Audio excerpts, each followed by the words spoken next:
बॉलिवूड अभिनेता सलमान खानच्या घराबाहेर गोळीबार प्रकरणी मोठी बातमी समोर आली आहे। या प्रकरणी अटकेत असलेला आरोपी अनूप थापन याने बुधवारी पोलीस कोठडीत जीवन संपवण्याचा प्रयत्न केला।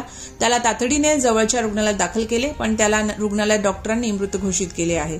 पोलीस कोठडीत जीवन संपवण्याचा प्रयत्न केलेला संशयित आरोपी अनुज थापन याला रुग्णालयात डॉक्टरांनी मृत घोषित केले असल्याची माहिती मुंबई पोलिसांनी दिली आहे। अभिनेता सलमान खानच्या मुंबईतील घराबाहेर गोळीबार केल्याप्रकरणी मुंबई पोलिसांनी पंजाबमधून 2 जणांना अटक केली होती।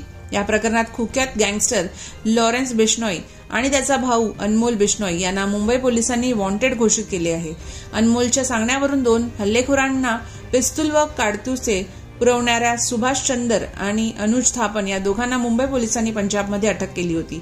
अभिनेता सलमान खानच्या घराजवळील गोळीबार करण्याचा कट बिहारमध्ये शिजला आणि त्यासाठी कुख्यात बिश्नोई टोळीकडून त्यांना 4 लाखांची सुपारी देण्यात आली होती, असे 2 शूटर्सच्या चौकशीतून उघडकीस आले होते।